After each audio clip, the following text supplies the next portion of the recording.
끊임없이 새로운 것을 배우고 또 어제보다 오늘 더 성장하길 원하는 여러분 환영합니다.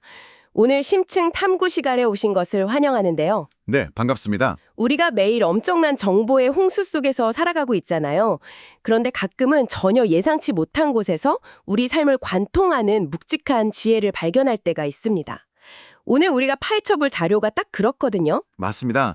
오늘은 아주 흥미로운 텍스트를 준비했죠. 네, 바로 멕시코 과달라하라에 위치한 행복한 교회의 김광철 목사가 전한 주일 설교 동영상입니다. 여기서 종교적인 강연이라는 말에 나는 종교가 없는데 하고 멈칫하실 필요는 전혀 없습니다. 그렇죠. 오늘 우리의 미션은 특정 종교의 교리를 전달하는 게 아니니까요. 맞아요. 오늘 다루는 이 자료의 뼈대가 되는 게 디모데 전서라는 고대 문헌이잖아요. 사도 바울이라는 인물이 자신의 영적 아들격인 디모데에게 남긴 편지죠. 네, 이 수천 년 전의 텍스트와 또 이를 해석한 현대 멕시코 한인교회의 강연 속에는 단순히 종교적 의미를 넘어선 통찰이 있습니다.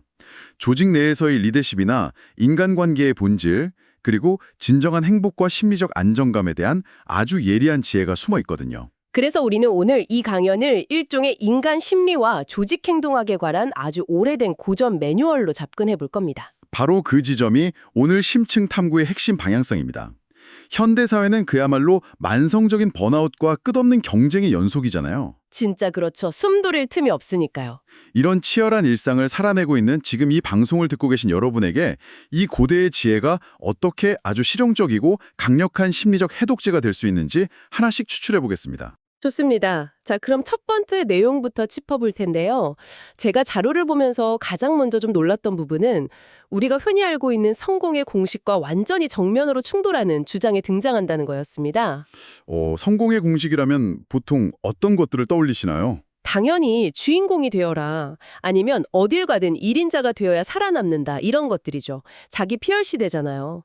내가 얼마나 뛰어난지 증명해야만 가치를 인정받는 세상이니까요. 충분히 그렇게 생각할 수 있죠. 그런데 이 강연에서 제시하는 성숙한 사람, 이른바 하나님의 사람이 걷는 길은 철저하게 2인자의 철학을 향해 있습니다. 세컨드 인 커맨드라고 하죠. 네, 솔직히 요즘 같은 무한 경쟁 시대에 남을 빛내주는 2인자라 되라는 건 자칫하면 조직에서 흔한 말로 호구 잡히기 딱 좋은 태도 아닌가 하는 의문도 들었거든요. 아주 합리적인 의문입니다. 하지만 강연자가 말하는 2인자의 개념은 수동적으로 끌려다니는 약자가 되는 걸 의미하지 않습니다. 아, 약자가 아니라면 어떤 의미인 건가요? 오히려 아주 고도의 리더십과 내면의 단단함을 요구하는 포지션입니다. 무대 중앙에서 나 혼자 스포트라이트를 받는 게 아니라 내 이웃이나 배우자, 자녀, 그리고 직장 동료를 무대 위로 올려보내는 거죠. 그리고 그들이 빛나도록 조명을 비춰주는 역할을 말하는 거군요. 정확합니다. 내가 스포트라이트를 받는 배우가 아니라 전체를 조율하는 조명 감독이 되라는 뜻입니다.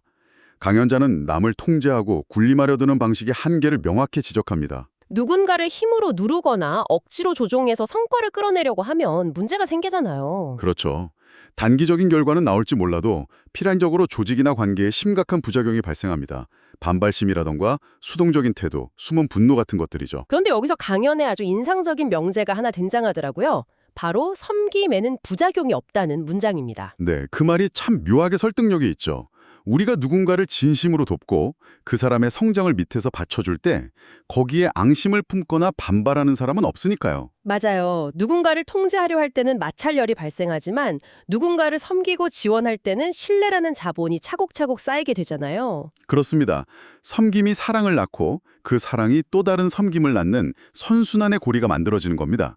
흥미로운 건 강연자가 이 구조를 조직의 권력 피라미드와 연결한다는 점이에요. 보통 피라미드 꼭대기에 있는 사람이 대접을 받아야 한다고 생각하는 게 일반적이잖아요. 직장으로 치면 대표나 임원일 테고 이 강연의 배경인 교회로 치면 목사나 장로 같은 직분이겠죠. 그런데 강연자는 가장 높은 자리에 있는 사람들이야말로 피라미드의 가장 밑바닥에 있는 사람들을 더 잘 섬겨야 한다고 강조합니다. 예를 들어 아직 말도 제대로 못하는 아기들이나 어린 학생들 말이죠. 권력이나 직급이 올라갈수록 내가 누릴 수 있는 특권이 커지는 게 아니라 내가 감당해야 할 섬김의 범위와 깊이가 커져야 한다는 완벽한 역설입니다. 이거야말로 진짜 혁신적인 조직 관리론 아니나 싶습니다. 지금 방송을 듣고 계신 여러분의 일터나 가정에 이 역설을 한번 대입해 보시면 어떨까요? 내가 직급이 올라갔으니 대접받아야 한다고 뻑뻑하게 구는 대신에 새로 들어온 후배나 팀원들이 자신의 역량을 120% 발휘할 수 있도록 돕는 거죠. 걸림돌을 치워주고 스포트라이트를 양보한다면 조직이 어떻게 변할까요? 단기적으로는 내 공로가 덜 드러나는 것처럼 보일 수 있습니다. 하지만 장기적으로 보면 그 조직에서 가장 대체 불가능한 존재, 모두가 따르고 싶어하는 진정한 리더는 결국 남을 빛나게 해준 바로 그 2인자가 되는 거잖아요. 맞습니다. 가장 밑에서 단단하게 받쳐주고 있기 때문에 그 사람이 빠지면 조직 전체가 흔들리게 되는 구조적인 핵심이 되는 거죠. 내가 빛나려고 아등바등 할 때는 주변이 다 경쟁자지만 남을 빛내주기로 마음먹는 순간 주변이 전부 내 편이 되는 거네요. 정말 훌륭한 요약입니다. 자, 이렇게 타인을 대하는 태도에 대해 이야기해 봤는데요. 그렇다면 이런 사람들은 평소에 어떤 내면 상태를 유지하고 있을까요? 여기서 우리의 논의는 자연스럽게 개인의 바른 삶, 그러니까 성경적 용어로는 경건의 진짜 의미로 넘어갑니다. 흔히 경건하다 혹은 바르게 산다고 하면 어떤 이미지가 떠오르시나요? 글쎄요, 겉옷을 아주 단정하게 차려입고 말투는 조용조용하고 뭔가 화도 절대 안 낼 것 같은 그런 표면적인 엄숙함 아닐까요? 이 자료의 배경이 멕시코 과달라하라의 교회니까 무거운 성경책을 옆에 끼고 거룩한 표정을 짓는 모습이 떠오르기도 하고요. 강연자는 바로 그런 표면적인 경건주의, 이른바 거칠애를 아주 날카롭게 비판합니다. 사람들이 다 보라고 선을 들고 크게 기도하거나 스스로 초췌한 척 티를 내는 행위들 말이죠. 그런 것들은 진정한 의미의 경건이 아니라는 거군요. 네, 강연에 따르면 이런 잘못된 교훈이나 겉모습에 집착하게 되면 필연적으로 사람들 사이에 다툼과 변론이 생겨납니다. 본줄이 비어있기 때문에 끊임없이 타인과 나를 비교하면서 우위를 점하려 하기 때문이겠죠. 내가 너보다 더 엄격하게 규칙을 지킨다거나 내가 더 훌륭하다는 걸 증명해야 하니까요. 맞아요. 하지만 내면의 진정한 진리와 단단함을 가진 사람은 전혀 다른 방식으로 세상을 대합니다. 타인의 허물이나 공동체의 문제가 자신에게 다가왔을 때 이 사람들은 문제를 증폭시키는 대신 아주 독특한 역할을 수행하죠. 강연자는 이를 문제의 흡수자가 된다고 표현하더라고요.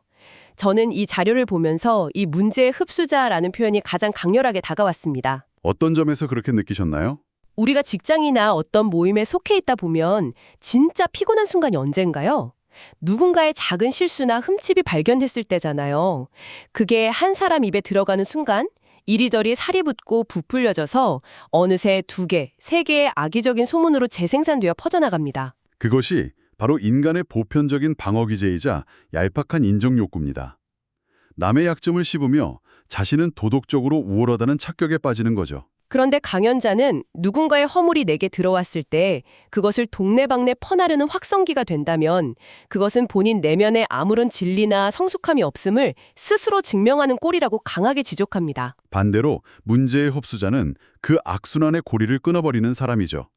진정으로 내면이 단단하고 성숙한 사람은 타인의 부끄러운 고민이나 치명적인 실수가 자신에게 들어왔을 때 그것을 조용히 품어 안습니다. 종교적인 관점에서는 그것을 기도로 바꾸고 끝낸다고 표현하더라고요. 네, 심리학적으로 보자면 타인의 취약성을 공격의 무기로 삼지 않는 겁니다. 완벽한 비밀의 보장과 공감을 통해 그 분쟁과 감정 소모가 자신을 기점으로 완전히 소멸하게 만드는 일종의 블랙홀 역할을 하는 거죠. 지금 이 이야기를 들으면서 아마 방송을 듣고 계신 여러분 머릿속에도 떠오르는 얼굴들이 있으실 겁니다.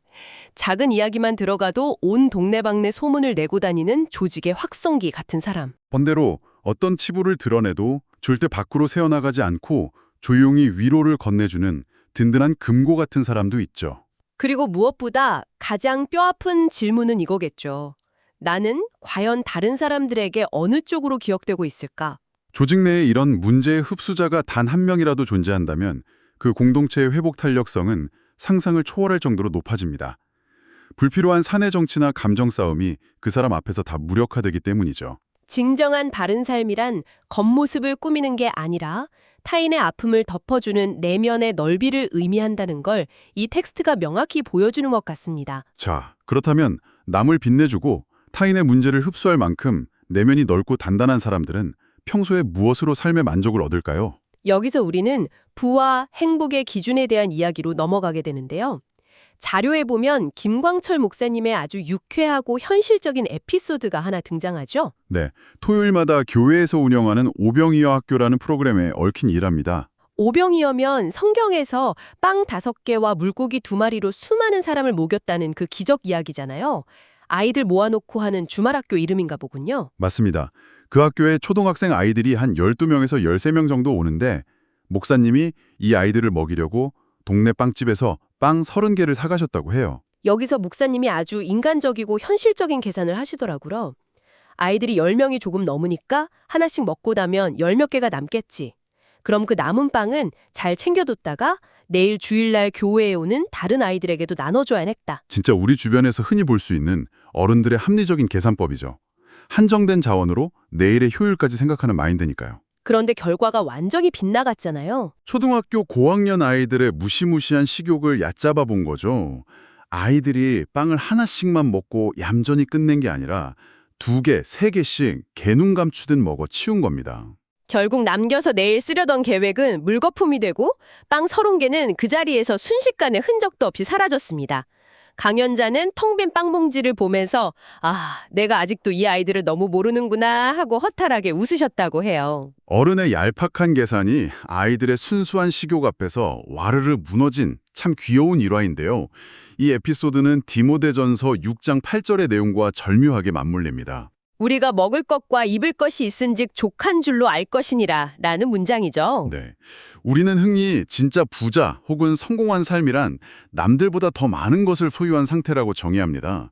하지만 이 고대 텍스트가 말하는 진정한 부자는 소유의 양이 있지 않습니다. 지금 자신이 가진 그 상태 자체에 완벽하게 만족할 줄 아는 사람, 즉 자족하는 능력을 가진 사람이 진짜 부자라는 통찰을 제시하는 거군요. 여기서 강연자의 아주 날카로운 지적이 덧붙여지는데요.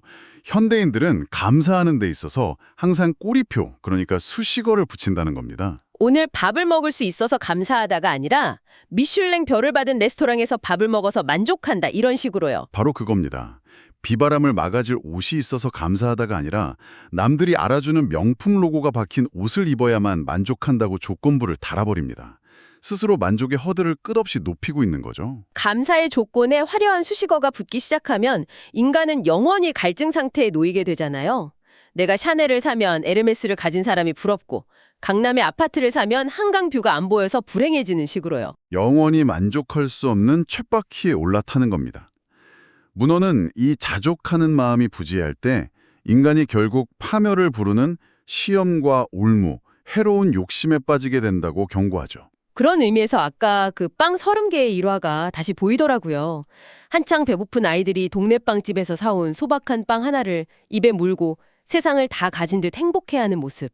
그리고 그런 아이들을 보며 동료들과 웃음을 나눌 수 있다는 사실. 강연자는 화려한 수식어를 다 떼어내고 그 기본값의 일상 자체가 이미 엄청난 부라는 사실을 일깨워줍니다. 빈손으로 태어난 우리가 오늘 당장 입을 옷이 있고 굶지지 않을 수 있다면 그 사실 하나만으로도 완벽하게 감사할 수 있어야 한다는 거죠. 심리학적으로도 이 자족은 외부의 자극에 의존하지 않고 내면에서 스스로 행복을 생산해내는 강력한 멘탈리티잖아요. 내가 가진 것의 가치를 정확히 아는 사람만이 타인의 기준에 흔들리지 않으니까요. 방송을 듣고 계신 여러분은 어떠신가요? 혹시 승진을 해야만 혹은 목표한 연봉을 달성해야만 행복할 거라는 수식어의 감옥에 갇혀 있지는 않으신가요? 어쩌면 오늘 아침 출근길에 마신 따뜻한 커피 한 잔, 피곤한 하루를 마치고 누울 수 있는 내 방의 포근한 이불, 그것만으로도 우리는 이미 꽤 괜찮은 부자일지도 모릅니다. 그런데 여기서 한 가지 의문이 생길 수 있죠. 내 손에 빵이 쥐어져 있고 따뜻한 커피가 있을 때는 누구나 조금만 노력하면 감사할 수 있습니다. 일상이 평온하고 보너스가 들어올 때 자족하는 건 상대적으로 쉬운 일이니까요. 하지만 우리 삶이 늘 그렇게 예측 가능하고 평온하기만 한 건 절대 아니잖아요. 일이 꼬일 대로 꼬이고 믿었던 사람에게 배신당하고 갑작스러운 질병이 찾아오고 세상이 흉흉하고 내 마음대로 되는 게 하나도 없을 때 도대체 어떻게 그런 상황에서 자족하고 감사할 수 있겠습니까? 무리한 긍정주의의 강요 아닌가 하는 생각도 들거든요. 그래서 강연자는 가장 깊고 본질적인 마지막 주제인 고난의 역설로 우리를 안내합니다. 이 부분에서 김광철 목사님은 매우 개인적이고 솔직한 고백을 꺼내놓으시죠. 흔히 종교 지도자라고 하면 어떤 위기 앞에서도 늘 평안하고 흔들림 없는 강철 멘탈을 가졌을 거라고 생각하지만 그 역시도 철저한 무력감과 두려움을 겪는 한 명의 나약한 인간일 뿐이라는 것을 인정합니다. 강연에서 언급된 세상의 소식들만 들어도 참 무섭거든요. 멕시코 과달루페 인근 배터리 지역에서 발생한 무차별 총격 사건이나 끊이지 않는 중동 지역의 전쟁 소식들. 내가 아무리 성실하게 살아도 통제할 수 없는 거대한 폭력과 비극이 언제든 내 삶을 덮칠 수 있다는 공포가 있죠. 하지만 강연자 본인을 가장 밑바닥까지 흔들어 놓은 건 거대 담론이 아니라 지극히 개인적인 위기였습니다. 바로 지난주에 있었던 아내의 수술이었죠. 이 고백이 아주 묵직하게 다가옵니다. 아내가 수술실에 들어갔을 때 밖에서 기다리는 그가 할 수 있는 일은 단 하나도 없었다고 해요. 목사로서 수많은 사람을 위로하고 설교해왔지만 정작 사랑하는 아내의 생사가 걸린 수술실 문 앞에서는 밤을 꼬박 새우며 철저한 무력감에 빠졌던 겁니다. 멍하니 책상에 앉아 아무 일도 손에 잡히지 않는 그 두려움의 순간, 우리가 다 짐작할 수 있는 감정이잖아요. 내 삶의 통제권을 완전히 잃어버렸다는 공포감. 그런데 놀라운 건 그 다음의 반응입니다. 강연자는 그 짙은 절망과 두려움의 순간에 비로소 아주 오래간만에 진심으로 간절하게 신을 찾고 매달리게 되었다고 고백합니다. 평소에도 늘 기도합시다, 감사합시다 라고 말해왔겠지만 그것이 어느 순간 습관적이고 형식적인 태도에 머무녀 있었다는 것을 깨달은 거죠. 그래서 스스로에게 너무나 죄송함을 느꼈다고 말씀하십니다. 내가 평소 일상이 평탄할 때는 이렇게까지 진심으로 찾지 않다가 내 힘으로 아무것도 할 수 없는 위기가 닥치니까 그제야 진짜 간절해지는구나 하고 깊이 반성하게 된 겁니다. 여기서 도단한 철학적 결론이 매우 중요합니다. 고난이나 두려움이라는 상황 그 자체를 좋아하는 것이 아닙니다. 위기는 당연히 고통스럽죠. 하지만 그 고난 덕분에 평소에는 잊고 지냈던 가장 진실한 마음, 삶의 핵심적인 본질과의 연결을 회복할 수 있었기에 오히려 그 위기 상황에 감사하다고 고백하는 거잖아요. 맞습니다. 절망과 무력감이 형식주의에 빠져있던 자신의 내면을 박살내고 가장 완벽한 심리적 각성을 이끌어낸 기회로 바뀐 순간입니다. 이게 바로 역설이네요. 내가 모든 것을 통제할 수 있다고 믿을 때는 겉멋이 들고 수식어가 붙지만 고난이 내 모든 것을 벗겨낼 때 비로소 진심이라는 민낯과 마주하게 된다는 것. 심리학적으로도 일맥상통합니다.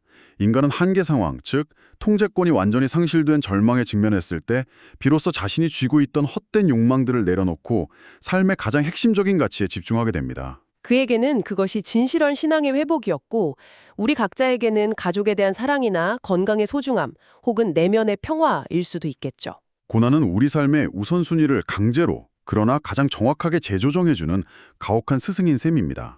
지금 인생의 아주 어둡고 힘든 터널을 지나고 계신 분들이 있다면 이 통찰이 작은 위로가 되었으면 좋겠습니다.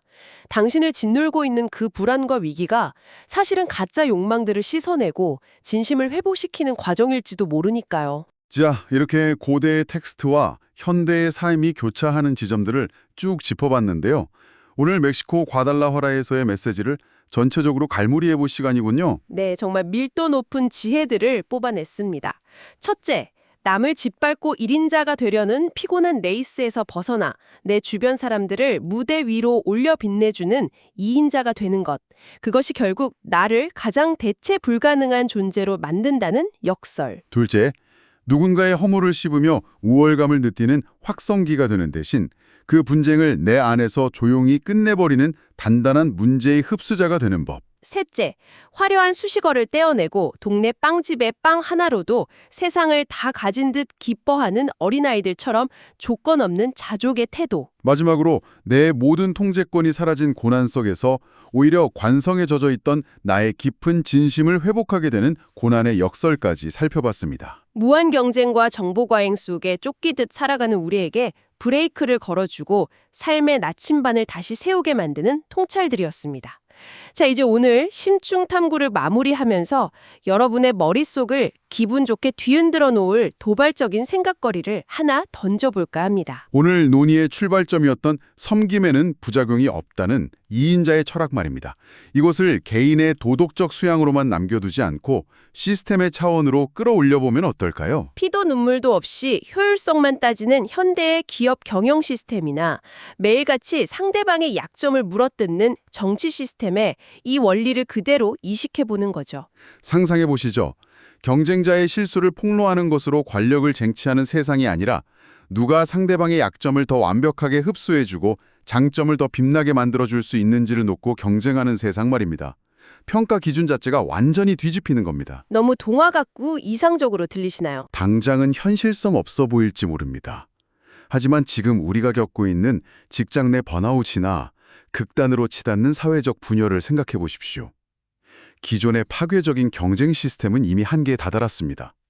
어쩌면 이 오래된 텍스트 속에 숨겨진 남을 높여야 내가 높아진다는 역설의 알고리즘이야말로 이 병든 시스템을 단번에 끊어낼 가장 파괴적이고 혁신적인 소셜 엔진이 될 수 있지 않을까요? 남의 문제를 흡수하는 능력이 가장 높은 연봉을 받는 핵심 역량이 되는 사회라 생각할수록 매력적인 비전입니다.